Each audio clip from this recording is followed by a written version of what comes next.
नमस्कार भक्तजनों, आप सभी को हरतालिका तीज की बहुत बहुत शुभकामनाएं। आज हम हरतालिका तीज व्रत की कथा सुनेंगे। भाद्रपद माह के शुक्ल पक्ष की तृतीया तिथि को हरतालिका तीज का व्रत किया जाता है। यह व्रत सुहागिन महिलाएं अपने पति की लंबी आयु के लिए करती हैं। वहीं कुंवारी लड़कियां इस व्रत को मनोवांछित पति की प्राप्ति हेतु करती हैं। मान्यता है कि इस व्रत को सर्वप्रथम माता पार्वती ने भगवान शिव को पति रूप में प्राप्त करने के लिए किया था। हरतालिका तीज व्रत में कथा के पठन एवं श्रवण का अत्यधिक महत्व बताया गया है तथा कथा पढ़े बिना यह व्रत संपूर्ण नहीं माना जाता है। विधिवत भगवान शिव और माता पार्वती की पूजा करने के पश्चात हरतालिका तीज की कथा का श्रवण अवश्य करें। कथा श्रवण करने से पहले हाथ में एक पुष्प लेकर भगवान शिव और माता पार्वती को नमन करें और ओम नमः शिवाय या फिर ओम उमा महेश्वराय नमः मंत्र का जाप करते हुए ध्यान पूर्वक श्रद्धा पूर्वक कथा का श्रवण करें।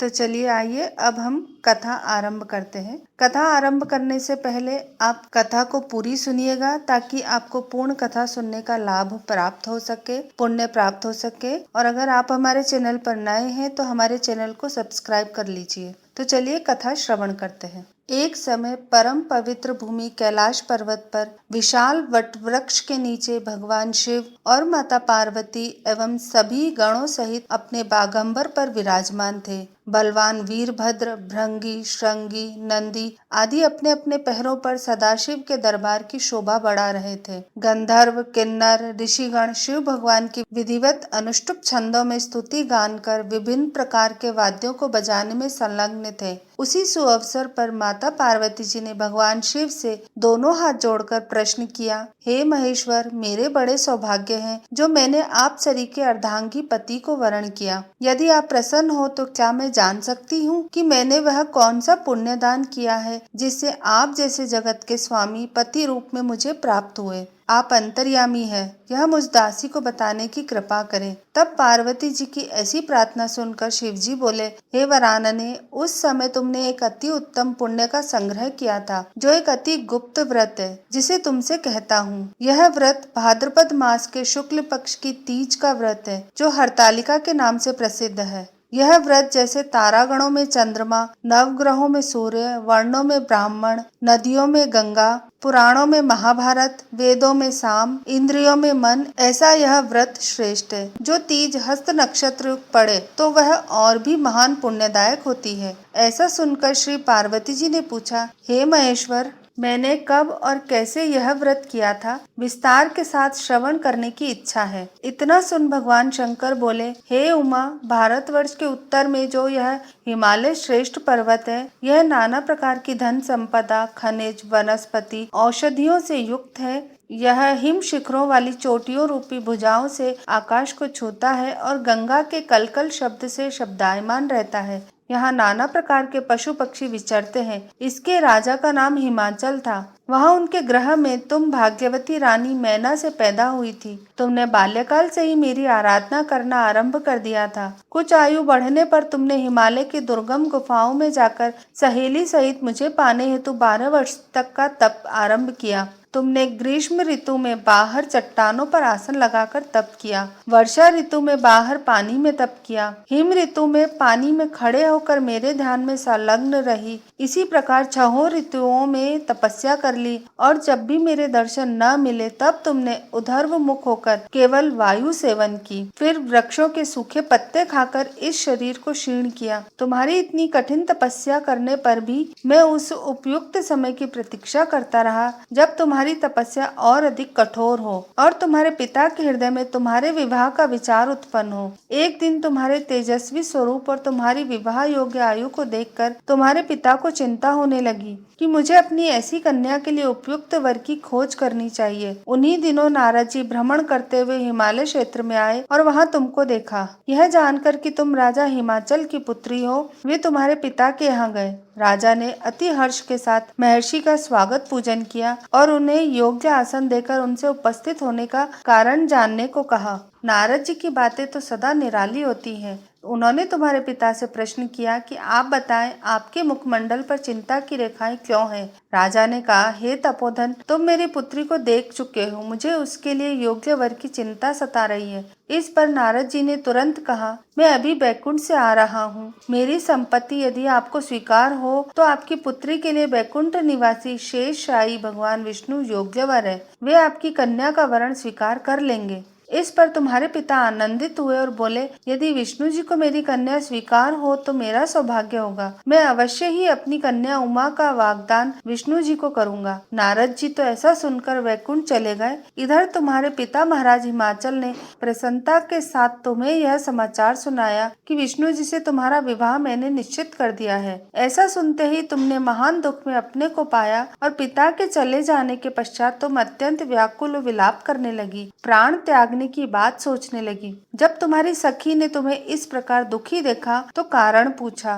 तुमने अपनी सखी को सब वृत्तांत सुनाया और कहा कि तुम जानती हो कि मैंने कैलाशपति महादेव के लिए तप किया है और मैं उनको अपना पति मान चुकी हूँ, अतः मैं प्राण त्याग के अतिरिक्त और क्या करना चाहूंगी। तब तुम्हारी सखी ने तुम्हें सांत्वना देते हुए कहा, देवी, तुम प्राण त्यागने की क्यों सोचती हो? मैं तुम्हें ऐसे स्थान पर ले चलूंगी जहां आपको आपके पिताजी अथवा कोई अन्य खोज न सकेगा। वहां तुम तपस्या में तब तक लीन रहना जब तक कि महादेव प्रसन्न न हो और तुम्हारा वरण न कर ले। इस प्रकार सहमति बना तुम अपनी सखी के साथ नदी के तट पर एक गुप्त गुफा में प्रवेश कर वहां मेरे नाम की तपस्या करने लगी। भाद्रपद शुक्ल की हस्त नक्षत्र तृतीया को तुमने उपवास रखकर बालू से शिवलिंग की स्थापना की और पूजन कर रात्रि जागरण किया। तब तुम्हारी तपस्या और व्रत पूजन से मैं आंदोलित हो उठा और मैंने तुम्हें प्रकट दर्शन दिया एवं तुमसे वरदान मांगने को कहा। तब तुमने लज्जा युक्त हो अपने सिर को झुकाए हुए कहा,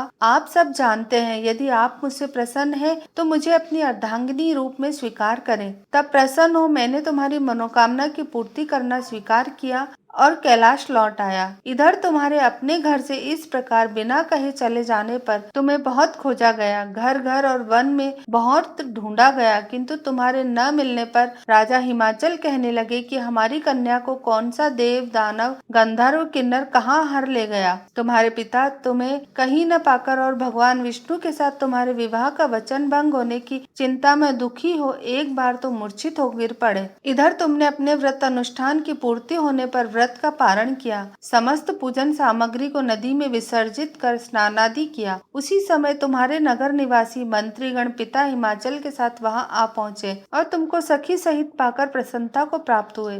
वे तुमसे लिपट कर रोने लगे और बोले, उमा, तुम बिना बताए इस भयंकर वन में कैसे चली आई, जहाँ सिंह, व्याघ्र, सर्प, भालू, हिंसक जीवों का निवास है? यहाँ तुम कैसे अब तक रह सकी? चलो अब घर चलो, देखो तुम्हारी माता आदि सभी तुम्हारे इस प्रकार चले आने से दुखी हैं। यह सुनकर तुमने कहा, पिताजी, आपने जो मेरा विवाह विष्णु जी के साथ करना स्वीकार किया है, इससे मैं इसी वन में रहकर अपने प्राण विसर्जन करूंगी। मैं सदाशिव शंकर को अपना पति मान चुकी हूँ और उन्होंने भी मुझे वरण करना स्वीकार कर लिया है, अतः हे तात, मुझे घर चलने को मत कहो। ऐसा सुनकर महाराज हिमाचल दुखी हुए और बोले, हे पुत्री, तुम शोक मत करो, मैं तुम्हारा विवाह भगवान विष्णु के साथ कदापि नहीं करूंगा और तुम्हारा अभिष्ट वर जो तुम्हें प्राप्त है उन्हीं सदाशिव के साथ ही तुम्हारा विवाह करूंगा। अब घर चलो। इतना सुनकर तुम खुशी खुशी अपनी सहेली के साथ नगर में गई और अपनी माता तथा सहेलियों से मिली। सभी और आनंद और प्रसन्नता छा गई। एक शुभ मुहूर्त में वेद विधि के साथ तुम्हारे पिता हिमाचल और माता महारानी मैना ने हमारे साथ तुम्हारा विवाह कर दिया।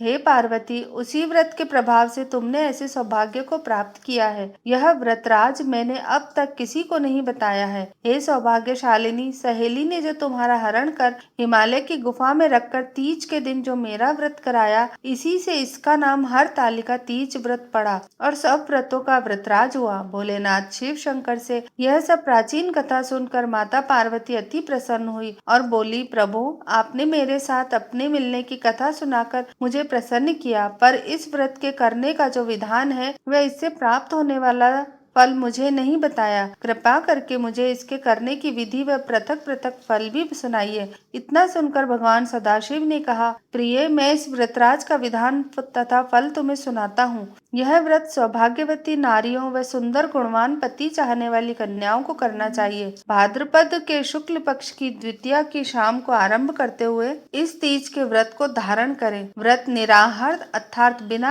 आहार और निर्जला करना चाहिए। भगवान शिव पार्वती की सुवर्ण या मिट्टी की प्रतिमाओं को एक सुंदर वेदी पर स्थापना करें। केले, पुष्प आदि के खंभे स्थापित करके रेशमी वस्त्र के चंदोवा ताने। फिर स्तुति गान, वाद्य, भेरी, शंख, मृदंग, झांझ आदि से रात्रि जागरण करना चाहिए। प्रातः भगवान शिव के पूजन के बाद फल, फूल, पकवान, लड्डू, मेवा, तरह तरह के भोग की सामग्री समर्पण करें। फिर ब्राह्मण को द्रव्य, अन्न, वस्त्र, पात्र आदि का दान श्रद्धा युक्त देना चाहिए। भगवान शिव को हर वस्तु पंचाक्षरी मंत्र से नमः शिवाय कहकर अर्पण करना चाहिए। प्रार्थना के समय अपनी इच्छा जो हो भगवान के सामने प्रेक्षित करके प्रणाम करना चाहिए और माता पार्वती से प्रार्थना करनी चाहिए। बोलो हरतालिका तीज की जय। ओम नमः शिवाय। ओम उमा महेश्वराय नमः। तो भक्तजनों, ये थी हमारी हरतालिका तीज की व्रत की कथा। इस हरतालिका तीज पर आप हमारी ये कथा को जरूर श्रवण करिएगा। आपको हमारी ये कथा कैसी लगी हमें नीचे कमेंट में लिखकर जरूर बताइएगा। नीचे कमेंट में हर हर महादेव भी जरूर लिखिएगा। इसे अपने परिवार और मित्रों के साथ भी शेयर करिएगा ताकि उन्हें भी कथा सुनने का पुण्य लाभ प्राप्त हो सके। और हमारे चैनल को सब्सक्राइब जरूर करिएगा। धन्यवाद।